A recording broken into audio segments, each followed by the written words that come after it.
Montrer, c'est le pendule appelé en Belgique le pendule discret. C'est le monsieur qui l'a façonné le premier. Et alors, il a un poids assez lourd. Je ne saurais pas vous dire le poids, mais je pense qu'il va aux environs de 60 grammes.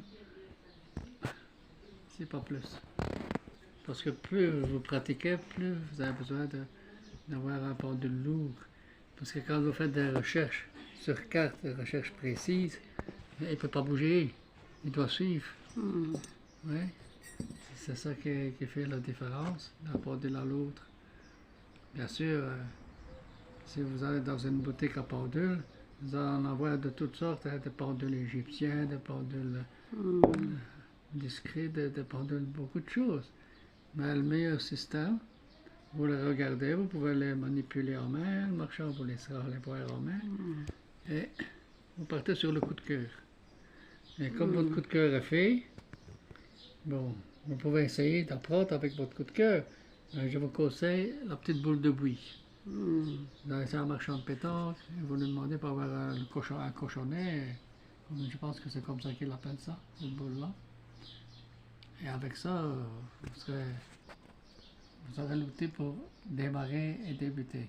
Et vous verrez, en moins d'une demi-heure, vous aurez appris à donner la convention. Parce qu'avant de démarrer, il faut prendre des conventions avec votre pendule. Vous les montrer, pour lui demander, pour vous dire oui. Vous la faites bouger. Parce que comme vous n'avez pas la force dans le poignet de l'énergie, vous le lancez. Et comme ça, vous le demandez pour dire oui. Et vous faites la même chose pour dire non. Et ni oui ni non. Ni oui ni non ne tourne plus, il va en avant, en arrière. Donc ça, c'est les 3 conventions qu'on utilise avec un pendule. Et ces conventions-là, vous ne devez jamais les changer. Ce sont vos conventions à vous. Mais si vous dites, quand vous lui demandez de dire oui, il tourne dans le sens contraire, c'est ça le oui pour vous. Donc c'est ça qu'il faut faire. Maintenant, je vais encore vous montrer quelque chose. On parle beaucoup de dynamisation, de purification, tout ça. Mais le pendule, il peut magnétiser votre boisson de midi. D'ailleurs, vous pouvez faire l'expérience avec un pendule. Si vous buvez un verre de vin, vous êtes habitué à un même vin tous les jours. Prenez votre pendule au-dessus de votre verre et vous ne vous demandez rien, vous simplement tournez dans le sens positif. Et quand il va s'arrêter, ça voudra dire que votre vin est magnétisé. Il a pris le magnétisme. Et alors vous le goûterez, il n'aura plus le même goût qu'avant. Il va changer. Le goût ça va changer, il sera plus agréable. Donc ça c'est pour, on fait ça avec de l'eau, on peut faire ça avec une carafe, on peut faire... Avec ça, la limonade, non? Ouais, avec la limonade dessus, pourquoi pas. Ce qu'il y a, c'est que vous allez avoir le même effet que si vous faites la position des mains. Parce que pour magnétiser un thé, une tasse de thé par exemple, on impose les mains. De 5 à 10 minutes, et hop, votre thé est magnétisé. Ça renforce la puissance du remède et ça vous donne de l'énergie, quoi.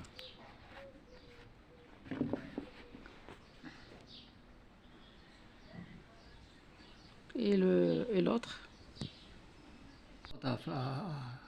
Apprendre à manipuler la pendule.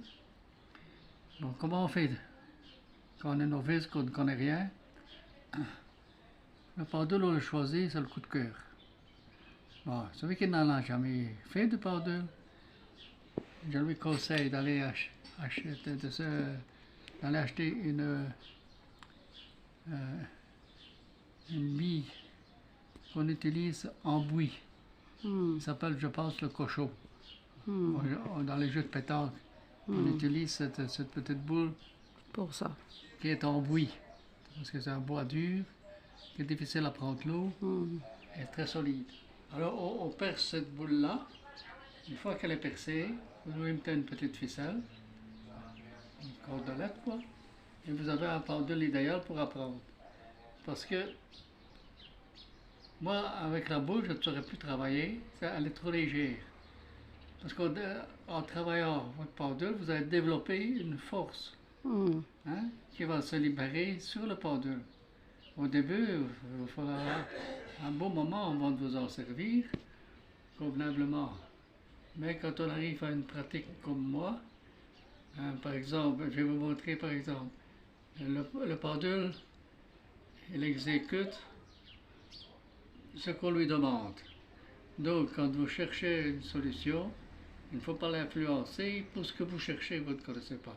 Et si je vais l'influencer pour vous montrer l'utilité. Oui, voilà, le pendule.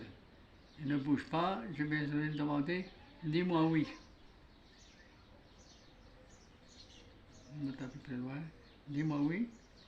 Oui. Parce que le oui, pour moi, il est positif.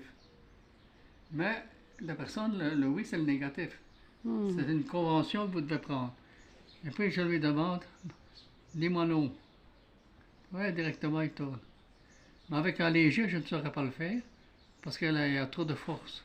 Donc il faut un pendule assez lourd. Donc ça c'est le positif, ça c'est le négatif, et ça c'est ni oui ni non. Ni oui ni non, il balance entre les deux, quoi. Donc ça c'est pour celui qui voudrait essayer le pendule.